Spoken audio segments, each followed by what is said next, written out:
When I was a kid, I had to wear a back brace for my scoliosis, which is a sideways curvature of the spine that isn't supposed to be there. A lot of kids need to wear back braces around when they go through puberty, because during that time the spine grows a lot. And although I'm an adult now, and this life event doesn't affect me anymore, when I was younger, I remember it being very distressing. I knew I had scoliosis long before I was told I had to wear a brace.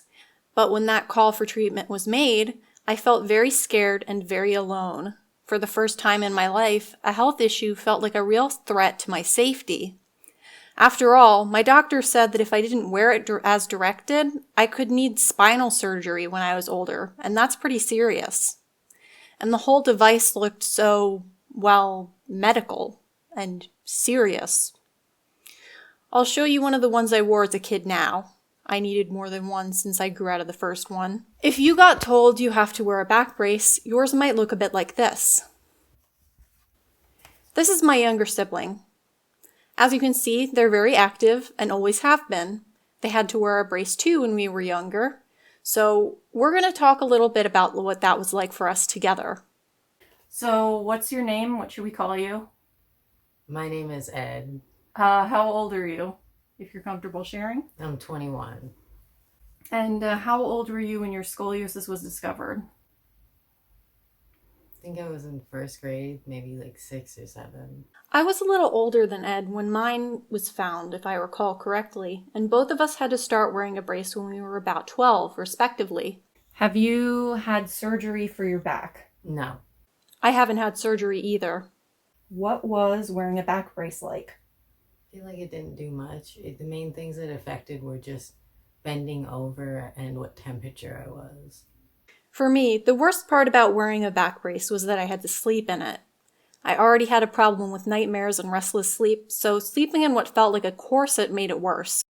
What was it like socially?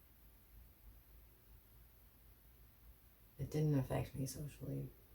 It gave me more opportunities to either get out of class or,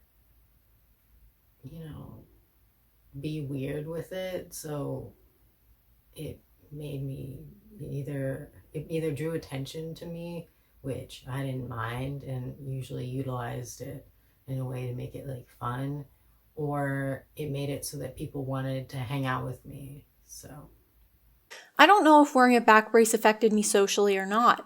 I had a lot of issues making friends as a kid anyway, so the kids in my class didn't really like me. I think social issues is a part of having scoliosis and wearing a brace that's different for each kid that has to do it. I do remember that when me and Ed were kids, we would grab each other by the brace when we wrestled and played. So having a back brace doesn't have to be serious all the time. And it also doesn't mean that your friends will be mean to you or that you'll be bullied for it. Necessarily, anyway. Of course, that does happen to some people. What was your relationship like with movement as a kid? And do you think it was influenced at all by your ADHD? Moving their body to express themselves is really important to Ed, so that's why I asked this. Right now they do a lot of circus performance. It makes them happy, and it's a way to express their emotions and tell stories. with movement, yeah, I mean, I definitely, my ADHD kept me more active and moving. With the back brace, that stopped me from moving, and that made things harder. Um, Not with ADHD, just with movement in general, because like it's not as easy in the back brace, and I move a lot. When I was young, I remember being really frustrated with how my back brace restricted my body movement.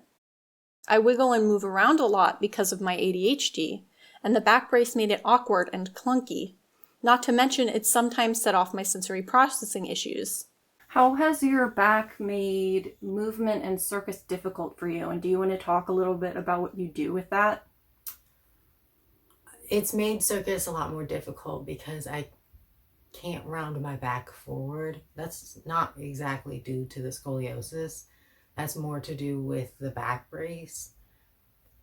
We don't really know why it doesn't round forward. It's not the muscles, the bones aren't fused. It doesn't make sense. Doctors don't know, physical therapists don't know. And it's made it a lot more dangerous for me because my back doesn't round forward. It doesn't take impact very well. And I've worked with a lot of different people to work on rounding my back forward. Most have not been able to help, but there's been a few that have, and so I have limited mobility now, which helps keep me safer, but I also have to modify a lot of things or find different ways to do it, or it just takes longer for me to do. Do you experience pain in your back because of the scoliosis? I don't experience pain, no. I think it's important to remember the ways things like scoliosis can impact our daily lives and make things hard, like with Ed and their problems with mobility. It is sad. It can feel very isolating if you can't do the things other people can do, or if it's harder for you than it is for other people. But that doesn't mean things are impossible.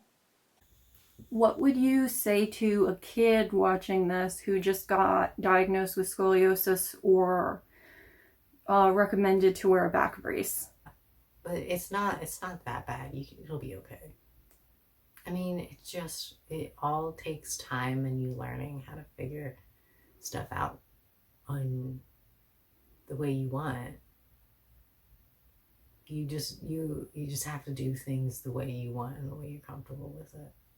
It's important for kids that have to wear a back brace to remember that even though this is hard and it feels like forever right now, that it will end sooner than you think.